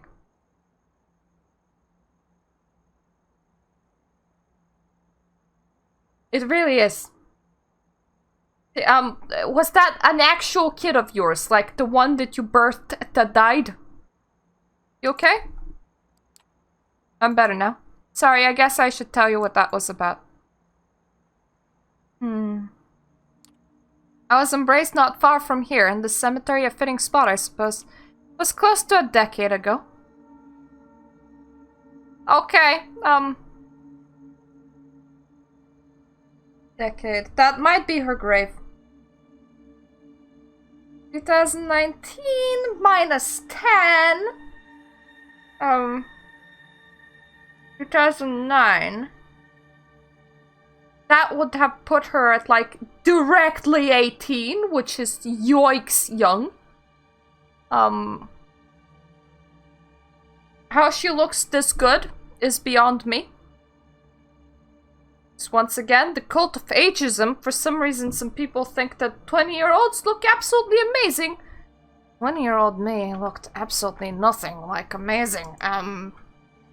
Let me just try and find something, okay?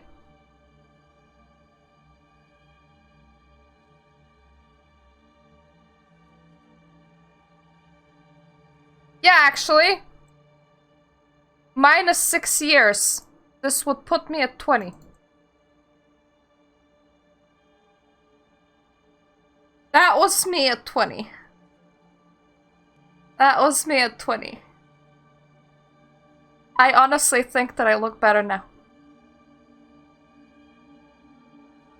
And a lot of cosplayers, a lot of people into alternative fashion that I've seen, a lot of people that I follow on YouTube, that's the story.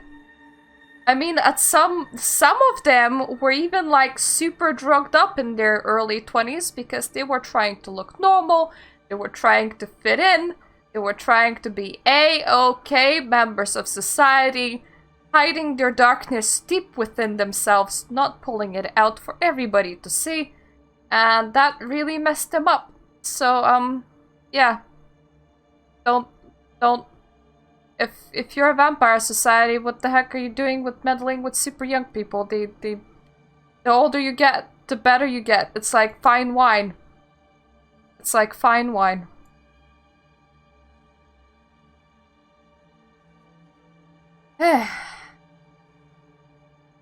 Been on the road for a couple of years at that point, hitchhiking from one town to another. New York was supposed to be just another spot.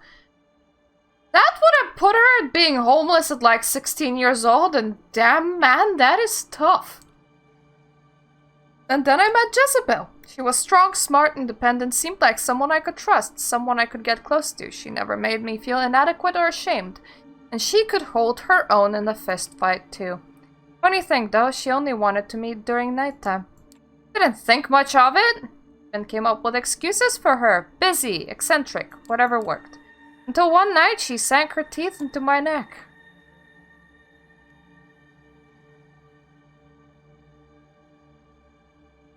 I'm sorry, it kinda sounds hot.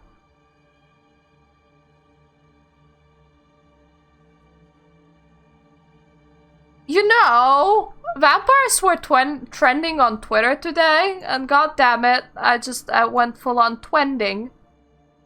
Twending. They were trending on Twitter because they were the writing prompt today. Like, there's the writer Twitter, and they put out prompts, and before that one it was Velociraptors, and that was really funny to read. But today, it was vampires. And, some of them were funny. Right? Like, I couldn't have survived without my emotional support animal. Okay, Vampire Bat may not have been a great pet, but Steve's done wonders for my stress. In the day, he just relaxes and hangs out, and at night he flies around and bites all the people who annoy me. Like, that one's just a good one, right? But there's also this gal that just wrote a sexy thing. My breathing hitches. I speed up. Within the blink of an eye, I am pinned beneath him. You can't outrun a hashtag vampire. Yes. Hashtags. A shiver run down my spine.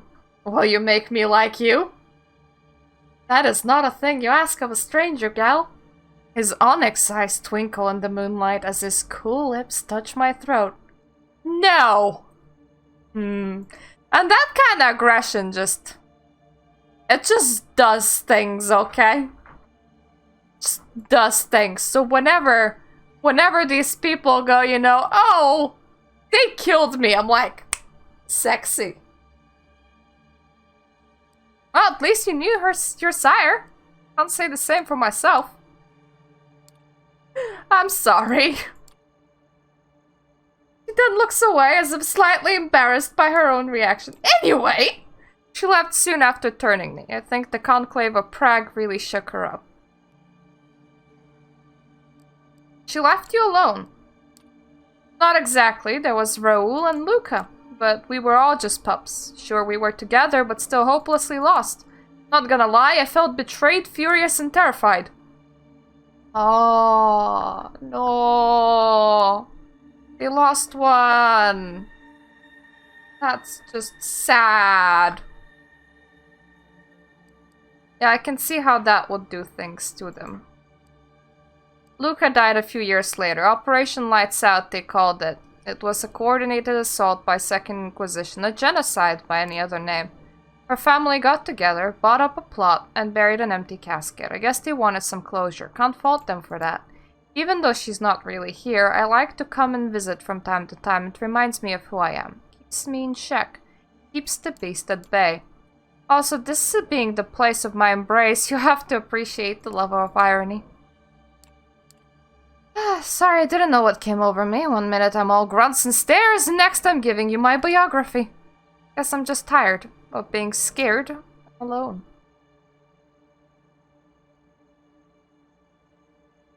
You have Raoul. You've been at this for a decade. That's not that alone. Not that alone. Looking for a place to belong. In all the wrong places, it seems. At this point, I'm just looking for something to believe in. Someone I could give a damn about. You always have Raoul. Will I? Don't get me wrong. Raoul is my brother. The bond between us is not easily broken, but he's got ideas and ambitions of his own. He won't always be there to watch my back. Can't expect that of him. Ooh! Something bad. Suddenly she pushes you with all of her strength, sending you flying off the bench. Before you even hit the ground, an immense shape flies into the view and smashes down into the bench, splintering it into pieces. With the blood surging through your veins, you pounce onto your feet. You look at the mass of fur and muscles that nearly pulverized you. The creature rears its head, giving you a deranged stare. Then turns to Tamika. She seems utterly terrified, frozen in place, as if she literally just saw a ghost. You'll notice the creature shift its weight, as if preparing to pounce.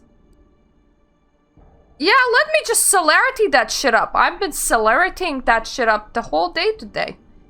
With your reflexes greatly enhanced, you're able to get over to Tamika and push her out of the monster's way. You both land safely on the grass while the beast flies through the air and smashes face first into marble headstone. The creature then turns towards you. For a second or two, it moves its mouth awkwardly as if trying to remember how to form words. Stay out my ground. Okay, now that is a gangrel if I ever saw one. I mean, nails and everything. So, it's not his hair. Him growing that much hair is perfectly normal for a gangrel. It's the fact that one side of his mouth looks like it just continues going, which makes him look a bit like the Joker. That's the creepy side. That is the creepy bit. Oh, a gun shop. A group of well-armed men in body armor emerge from shadows in an orderly fashion and move in closer around the creature. Let's stand and fight!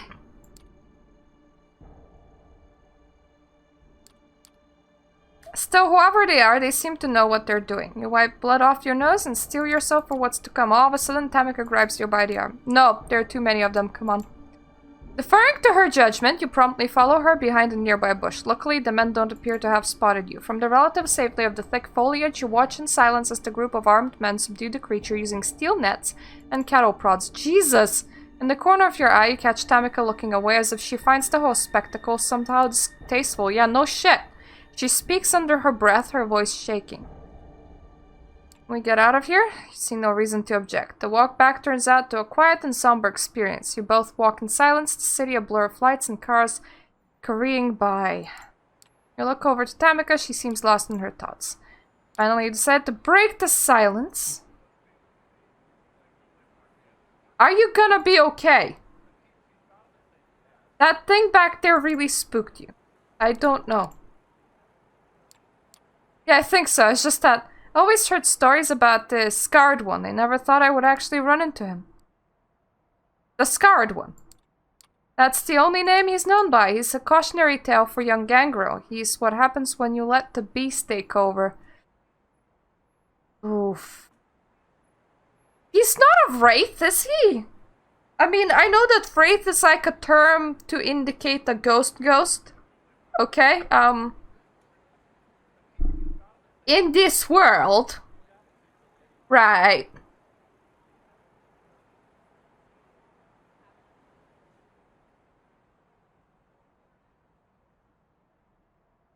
Let's just say that there's French sides of French sects of people, or more specifically, French sects of energetic vampires that kind of aspire to what can be only considered wraithhood. They think that if they get good at taking energy from people, when they die, their ghosts can just continue doing that. Especially if others kind of give their energy to them willingly in the form of worship when they die, so they're kind of aspiring to be a wraith. So, that's a thing. Nobody can tell you if it works, because nobody came back from the dead to say that, yep, I have achieved wraithhood, but that's a thing. But no, in World of Darkness terms, a wraith is a person that is so far gone that they're not really there anymore.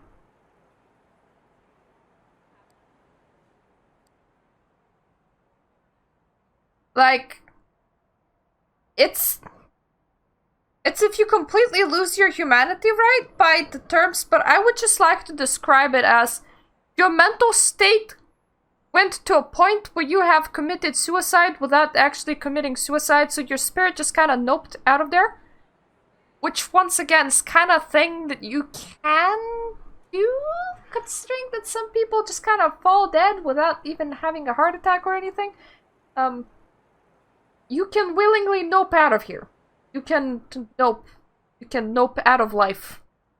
I I don't know what kind of skill it requires to nope out of life. I wouldn't attempt it personally, but you could definitely nope out of your real life, and the way that I would like to see losing full humanity in World of Darkness is if you have traumatized yourself to a point where you just nope out of life. Because once again, some systems don't run on humanity, some systems run on, metamorphosis, in which point you deliberately remove your humanity and kind of increase your bestiality, and you're fine. So effectively, you just subjected yourself to so much mental trauma that your own spirit really couldn't take it and noped out of life while your body still remained, and because you're a dual creature that has the beast and the spirit, the beast kind of took over whatever's left and just ran around. I mean, this guy formed words, so I'm questioning, did he nope out of life, or, is he a wraith? Or is he still there, just not very humane? I always figured him to be more of a metaphor, seeing him in real life. It's like a Christian just happened to run into Judas Iscariot one day. And seeing him hunted down by the Asai, I don't know what to think. I don't even know where to start thinking.